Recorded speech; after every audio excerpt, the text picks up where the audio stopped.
பிதாவாகிய கடவுளிடமிருந்தும் ஆண்டவராகிய இயேசு கிறிஸ்துவிடமிருந்தும் உங்கள் அனைவருக்கும் கிருபையும் சமாதானமும் நிறைவாய் பெருக கடவுது. ஆமென். கண்களை மூடி கடவுளை நோக்கி ஜெபம் செய்வோம்.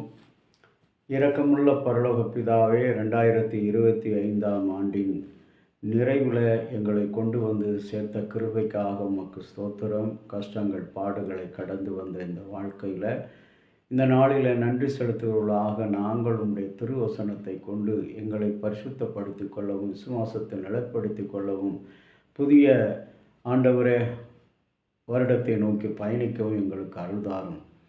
அடியனுடைய வாயின் வார்த்தைகளும் அமர்ந்திருக்கிற கேட்கிற ஒவ்வொரு மக்களுடைய இருதயத்தின் சிந்தனைகளும் உம்முடைய சன்னிதானத்தில் ஏற்புடையதாக இருக்க துணை புரிந்தள்ளும் நல்ல பிதாவே. ஆமேன்.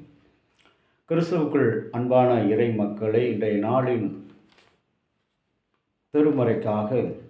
திருமறை சிந்தனையாக வருட நிறைவு நாளிலே உங்கள் அனைவருக்கும் வாழ்த்துக்களை தெரிவித்துக் கொள்கிறேன்.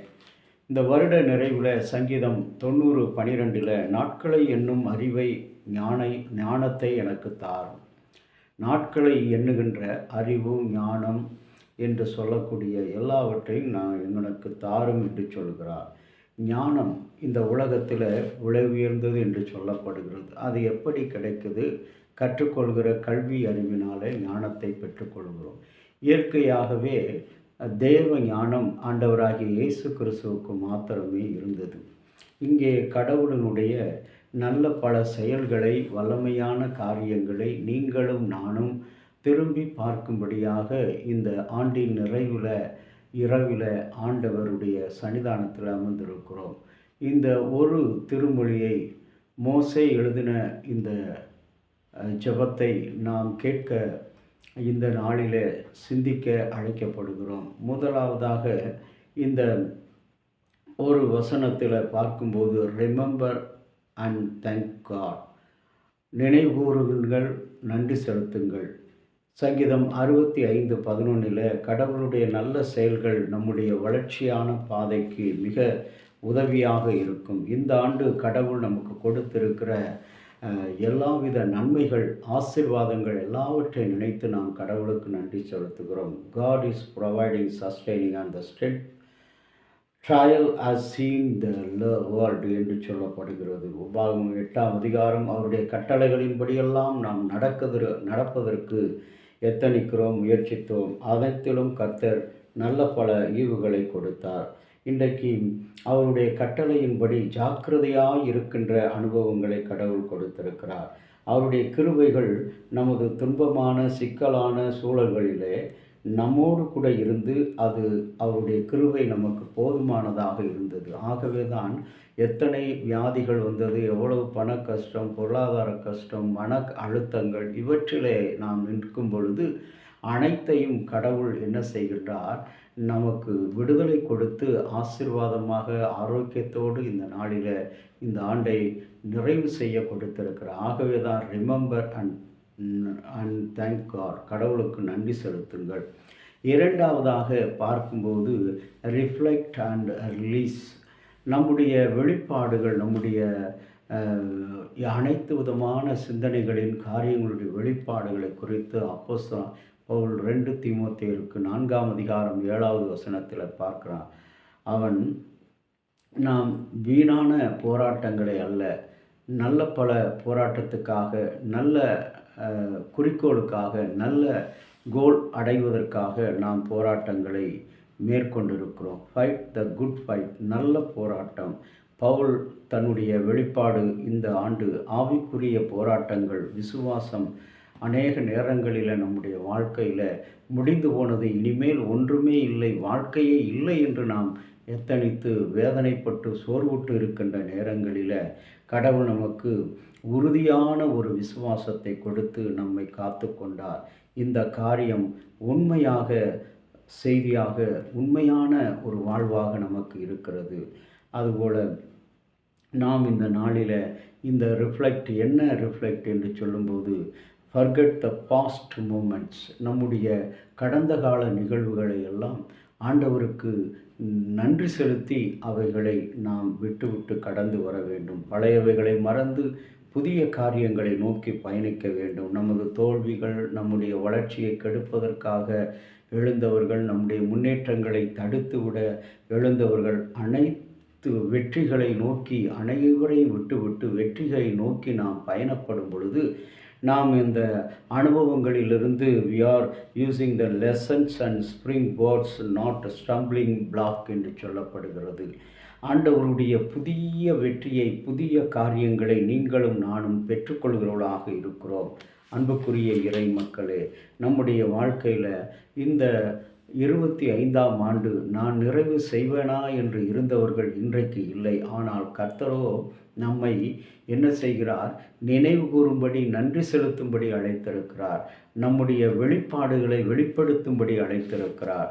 இந்த நாளிலும் கூட அந்த வெளிப்பாட்டின் காரியமாக அவருடைய நன்மைகள் என்னென்ன, நம்முடைய வாழ்க்கை பயணத்தில் திரும்பி நாம் எதிர்கொள்ள வேண்டிய பிரச்சனைகள் அநேகம் இருந்தது. ஆனாலும் அவையெல்லாம் கனப்பொழுதில் நம்மிடத்திலே இல்லாமல் போகும்படி நம்முடைய தேவனாகிய கடவுள் அற்றுப்போக பண்ணினார். சங்கீதம் 103 பார்க்கும்போது பாடகர் கனப்படுத்துகிற, மீட்கிறவராக, தேவைகளை சந்திக்கிறவராக, திருப்தி அளிப்பவராக, நம்மை புதுப்பிக்கிறவராக 4-5 வசனங்களில் பார்க்கிறோம். அன்புக்குரிய இறை மக்களே, இன்றைக்கு நாட்களை எண்ணுகிற அறிவை நீங்கள் எனக்கு தாரும் என்று சொல்லும் பொழுது அது எவ்வளோ பெரிய காரியம். நம்முடைய நாட்கள் மிக குறுகிய நாட்கள். இவற்றிலே நம்முடைய வெளிப்பாடுகள் எவ்வளவு அதிகமாக. கர்த்தர் உருக்கமும் இறுக்கமும் மன உருக்கமும் சாந்தமும் மிகுந்த கிருபையும் உள்ளவர். அவர் எப்போதும் கடிந்து கொள்ள மாட்டார். என்றென்றைக்கும் அவர் கோபம் கொண்டிறார். நம்முடைய பாவங்களுக்கு தக்கதாக நமக்கு செய்யாமல், நம்முடைய அக்கிரமங்களுக்கு தக்கதாக சரி கட்டாமலும், அவர் பூமிக்கு வானம் எவ்வளவு உயரமாய் இருக்கிறதோ அவருக்கு பயந்தவர்கள் மேல் அவருடைய கிருபை அவ்வளவு உயர்ந்திருக்கிறது என்று சொல்லி சங்கீதம் 103 8, 10, 11 வசனங்களில் நினைவு கூறும்படி அழைக்கிறார். நம்முடைய விசுவாச பாதையிலே சிறுமையில் தேவனை சார்ந்து கொண்டு நாம் வாழ்ந்த நிலையில் கிருபை எல்லையற்ற அன்பை நமக்கு பெற்றுக்கொள்ள செய்தது. அன்புக்குரிய இறை மக்களே, இந்த நாளிலும் கூட நம்முடைய வாழ்வில் 3வது காரியமாக இந்த சங்கீதக்காரன் சொல்லுகின்ற அந்த வார்த்தையிலிருந்து கிடைக்கிற லுக் ஃபார்வர்ட் வித் ஃபெய்த். நம்முடைய பயணத்தை விசுவாசத்தோடு முன்னோக்கி செல்வோம். எபிரேயர் 10:23 நம்பிக்கையை அறிக்கை செய்யும் பொழுது அந்த அறிக்கைக்கு விரோதமாக பயம், அச்சுறுத்தல், நம்முடைய விசுவாசத்தை அசைக்கின்ற பல சூழ்நிலைகள் வரும் பொழுது வாக்கு பண்ணினவர் உண்மையுள்ளவராக இருந்து நம்மை நோக்கி நம்மை வெற்றி பாதையில் முன்னேற்ற பாதையில் நடத்தி செல்கிறவராக இருக்கிறார்.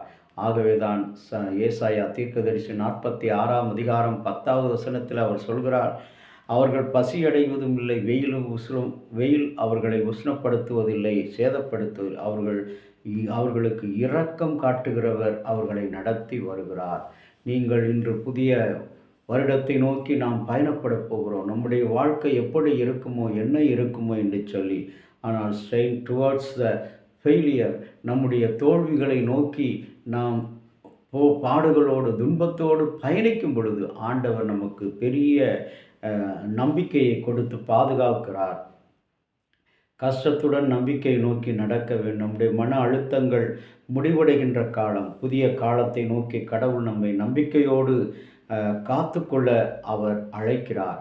நாம் செய்ய வேண்டியதெல்லாம் இன்றைக்கு கடவுளிடத்தில் நாம் கேட்க வேண்டிய, கடவுளே, இந்த நாட்களை எண்ணுகிற அறிவை எனக்கு தந்தீரே, இந்த 25ஆம் ஆண்டை கடக்கும்படி எனக்கு உதவி செய்தீரே, கோடான கோடி நன்றி. இந்த நாளிலே நிறைவு செய்கிற இந்த நாளை போல அநேக மக்கள் ஆண்டவரை உம்மிடத்தில் பலன் கொண்டு உம்மிலே நம்பிக்கை வைத்து போராட்டம் வரும்போது, துன்பம் வரும்போது, இன்னல் வரும்போது, இடையூறு வரும்போது எவற்றையும் கண்டு விழுந்து விடாதபடி, அவர்கள் அசையாதபடி எழுந்து நிற்கிற கண்மலையாக நீர் உருவாக்கும். நாங்கள் புது வருடத்தை பார்ப்பதற்கு எங்களுக்கு அனுக்கிரகம் செய்தருளும். இறைமகன் இயேசுவின் வழியாக வேண்டுகிறோம் நல்ல பிதாவே, ஆமேன். தந்தையாகிய கடவுளின் அன்பும் மைந்தராகிய இயேசுனுடைய அருளும் பரிசுத்த ஆவியினுடைய நல்ல உரம் பாதுகாப்பு உங்கள் அனைவரோடு கூட இருப்பதாக, ஆமேன். அன்பின் கடவுளே, இரக்கமாக நீர் பாராட்டின இந்த புதிய வருஷத்தை முழுவதுமாக நாங்கள் நிறைவு செய்து இன்னொரு ஒரு புதிய வருடத்தை எங்களுக்கு ஈவாக கொடுத்திருக்கிறீர். இந்த ஆண்டு உம்முடைய ரட்சிப்பின் ஆண்டாக அது அமையும்படி, ஆரோக்கியத்தின் ஆண்டாக அமையும்படி நீர் எங்களுக்கு பாதுகாப்பையும் விசுவாசத்தையும் கொடுத்தருளும். தொடர்ந்து எங்களுடைய திருச்சபையிலும் அந்த விசுவாச பாதை தொடர்ந்து பயணிக்க உதவி செய்யும். இயேசு நாமத்தில் வேண்டுகிறோம் நல்ல பிதாவே, ஆமேன். சுவாமி கிருபையாயிரும், கிறிஸ்துவே கிருபையாயிரும், சுவாமி கிருபை.